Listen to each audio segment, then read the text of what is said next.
मैंने वो पल बिताए जो जीवन भर मेरे साथ रहने वाले। मैंने गहरे समुद्र के भीतर जाकर प्राचीन द्वारिका जी के दर्शन किए। आज जब मैं गहरे समुद्र के भीतर द्वारिका जी के दर्शन कर रहा था, मैं पुरातन वही भव्यता, वही दिव्यता। द्वारकाधीश भगवान कृष्ण के मंदिर में दर्शन करने के लिए जाने वाला ये देश का सबसे लंबा केबल ब्रिज है, जो माननीय प्रधानमंत्री श्री नरेंद्र मोदी जी के नेतृत्व में और प्रयासों से निर्मित हुआ है। राष्ट्र सेवा में माननीय प्रधानमंत्री श्री नरेंद्र मोदी जी के कर कमलों से लोकार्पित होने जा रहे इस केबल ब्रिज का नाम रखा गया है सुदर्शन सेतु। नमस्कार दोस्तों, स्वागत है आपका अपने YouTube चैनल के अंदर। आज जो हमारा वीडियो रहेगा अपना द्वारकाधीश पे रहेगा। तो देखिए, वहाँ पे मोदी जी ने एक न्यू इनोग्रेशन किया है, जो कि एक पुल का उद्घाटन किया गया है वहाँ पे बेट द्वारिका में। आप सभी जानते हैं कि अपनी जो द्वारिकाधीश थी वो समुद्र में डूब गई थी। कृष्ण जी ने जब तक लीला रचाई वहाँ पे, तब तक चला। उसके बाद जब कृष्ण जी ने जल समाधि या जो भी अपने प्राण त्यागे थे, उसके बाद से ही अपनी द्वारिकाधीश समुद्र में डूब गई थी। तो अब वो ही काफ़ी बार इस पे रिसर्च भी हुआ है, खोज भी हुई है, जिसमें बताया गया है कि द्वारिकाधीश समुद्र में डूबी हुई मिली है। तो अभी उसी द्वारिकाधीश के जो अपना बेट द्वारिका है, वहाँ पे आने जाने के लिए कोई रास्ता नहीं था, जिसको हम अगर मंदिर में जाना होता था तो बोट के द्वारा जाते थे। तो उसी चीज़ के लिए आज मोदी जी ने वहाँ पे एक पुल का इनोग्रेशन किया है, ताकि यानी कि हमारे जैसे भक्तों को वहाँ जाने में कोई तकलीफ़ ना हो, बिल्कुल इजी रहे हमारे लिए आना जाना वहाँ पे। तो इसीलिए चलो तो अब देखते हैं वहाँ पे कि मोदी जी कैसे कैसे वहाँ काम करवा रहे हैं। एक बहुत अच्छे, वो तो हर रोज़ नया नया कुछ हमारे लिए लेके आ रहे हैं, उद्घाटन करते ही जा रहे हैं। हर देश को ऐसे ही पीएम मिलते रहें। और हमारे मोदी जी को हमारी ओर से बहुत बहुत धन्यवाद है कि वो हमारे लिए इतना कर रहे हैं। उन्होंने यानी कि हमारे लिए बहुत कुछ किया, जैसे अभी अयोध्या जी का किया है और काशी जी पे भी चल रहा है, और अब बेट द्वारिका के लिए भी कर रहे हैं। कश्मीर के लिए भी एक ट्रेन वगैरह चलाई है और उनको काफ़ी तकलीफ़ों से भी निकाला है। तो ऐसे पीएम अगर हर जनता को वो मिले ना, तो जनता का तो उद्धार ही हो जाएगा। तो चलिए शुरू करते हैं, देखते हैं मोदी जी हमारे लिए क्या नया लेके आए हैं, हमारी तरक्की के लिए, हमारे आने वाली जनरेशन के लिए क्या क्या अच्छा और करने जा रहे हैं। तो चलिए चलते हैं वीडियो की ओर। बिंदु अमृत सिंधु तिमिर नाशिनी ज्योतिका कण कण कृष्ण समाहिता मुक्तिदायिनी द्वारिका। गुजरात के पश्चिम में रत्नाकर सागर के तट पर बसा जिला है देवभूमि द्वारका। कंस वध के बाद भगवान श्री कृष्ण अपनी प्रजा के साथ यहीं समुद्र तट पर आकर बसे थे। अपने लोगों के लिए उन्होंने बनाई थी स्वर्ण नगरी द्वारिका।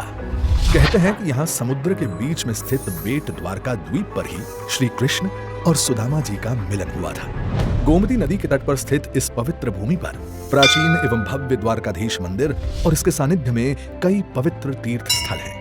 हर साल लाखों श्रद्धालु द्वारकाधीश की इस पावन भूमि के दर्शन को आते हैं। श्री कृष्ण के शासन के स्वर्ण काल का साक्षी बना द्वारका आज भारत के अमृत काल में साक्षी बनने जा रहा है आस्था और आधुनिकता के मिलन का।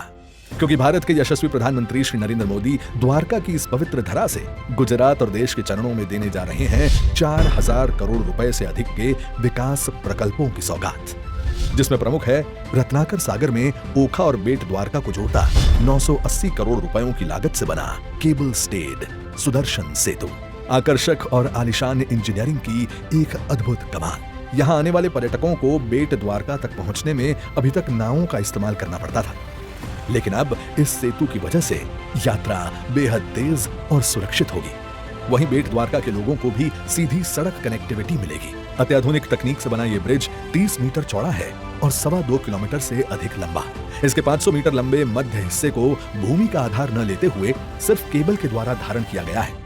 इस प्रकार के कर्व लाइन पाइलॉन के उपयोग से बना भारत का यह सबसे पहला और विश्व का दूसरा ब्रिज है। ब्रिज की संरचना में शामिल है 152 केबल, जिनका कुल वजन 1500 टन है और केबल की लंबाई है पूरे 1811 किलोमीटर। ब्रिज के दोनों ओर भगवत गीता के श्लोक और भगवान कृष्ण के प्रतीक एवं सौर पैनल और व्यूइंग गैलरी जैसे आकर्षण हैं। ये ब्रिज से पर्यटन के साथ साथ स्थानीय अर्थव्यवस्था को भी अत्यधिक बढ़ावा मिलेगा।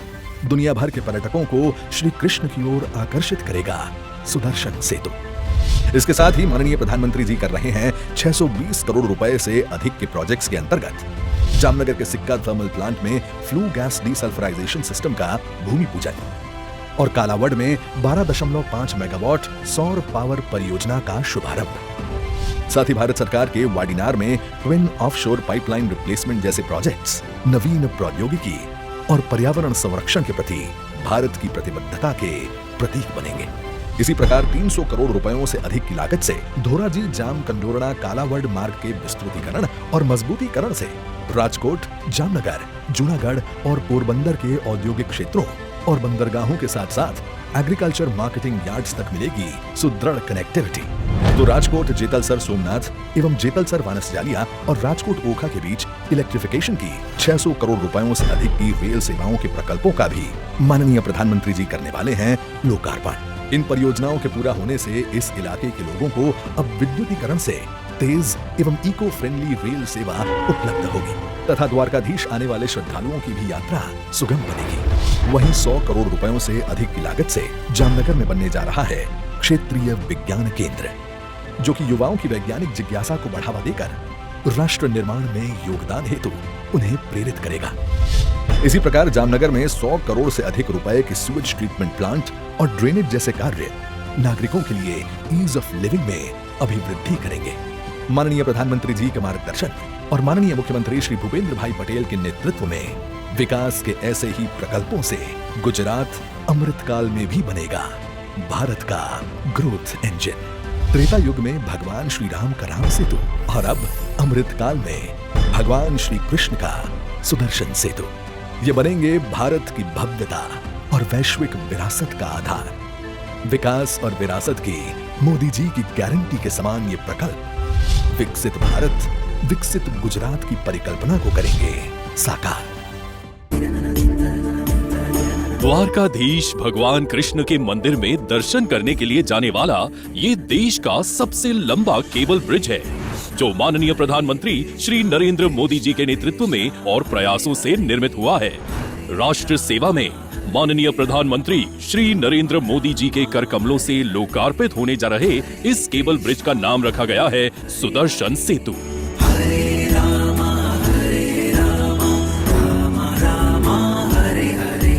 इसकी भव्यता का अंदाजा इस बात से लगा सकते हैं कि इसको बनाने में 1.5 लाख क्यूबिक मीटर पत्थरों का इस्तेमाल हुआ है, जिसमें 40 से ज्यादा आईफिल टावर बन जाते। 10,000 टन स्टील का इस्तेमाल हुआ, जो 100 ब्लू व्हेल्स के वजन के बराबर है। 1811 किलोमीटर लंबाई के केबल को प्रयोग में लाया गया, जो माउंट एवरेस्ट से 200 गुना से भी ज्यादा ऊंचा हुआ। 979 करोड़ रुपए की लागत से बना 2.3 किलोमीटर लंबा ओखा से बेट द्वारका तक का ये केबल ब्रिज अत्याधुनिक तकनीक का उत्कृष्ट उदाहरण है। 128 मीटर ऊंचे पाइलॉन्स के साथ ये पुल 152 केबलों पर टिका है, जिनमें प्रत्येक पाइलॉन में 67 केबल हैं, यानी दोनों तरफ अलग अलग लंबाई के 38 केबल लगे हैं। इस केबल ब्रिज के कारण न सिर्फ श्रद्धालुओं के 30 से 40 मिनट का समय बचेगा, बल्कि समंदर में फेरी से जाने से भी मुक्ति मिलेगी। पैदल और साइकिल या गोल्फ कार्ट से जाने वालों के लिए अलग से ट्रैक बनाया गया है। इतना ही नहीं, सोलर पैनल के जरिए 1 मेगावाट पावर का भी उत्पादन होगा, जो 1000 घरों में बिजली सप्लाई के लिए पर्याप्त है। समंदर की खूबसूरती का नजारा लेने के लिए जहां ब्रिज के ऊपर 12 दर्शक दीर्घा बने हैं, वहीं इस केबल ब्रिज के पैदल यात्रा वाले रास्ते पर दिव्य दैवीय लिपियों और चित्रों को प्रदर्शित किया गया है। यात्रियों की सुविधाओं के साथ 12.5 मीटर और 10 मीटर चौड़े रास्ते बनाए गए हैं। माननीय प्रधानमंत्री श्री नरेंद्र मोदी जी के नेतृत्व में देश जिस तरह विकसित भारत बनने की दिशा में अग्रसर है, उसमें ये केबल स्टे ब्रिज भारत की उच्च आधुनिक तकनीक और मजबूती बुनियादी ढांचे का जीता जागता सबूत है।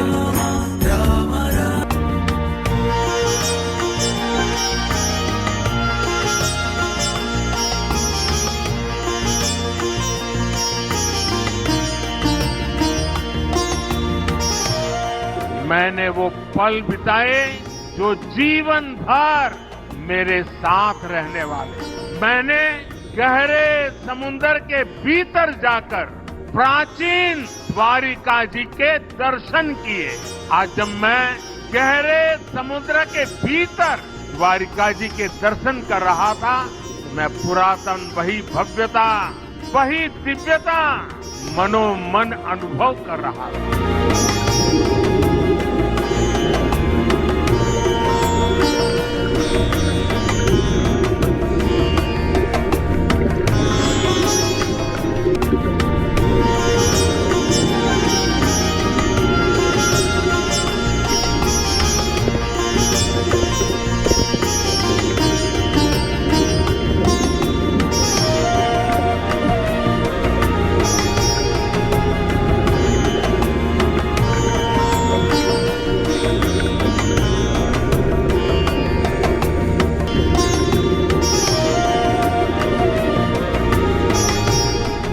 मेरे लिए साहस से ज्यादा श्रद्धा थी।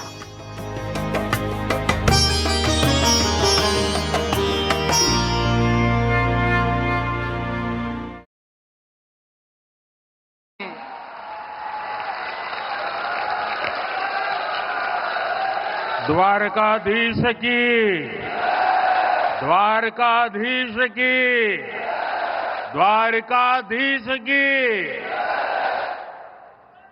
मंच पर उपस्थित गुजरात के लोकप्रिय मुख्यमंत्री श्रीमान भूपेंद्र भाई पटेल, संसद में मेरे सहयोगी गुजरात प्रदेश भारतीय जनता पार्टी के अध्यक्ष श्रीमान CR पाटिल, अन्य सभी महानुभाव और गुजरात के मेरे प्यारे भाइयों और बहनों,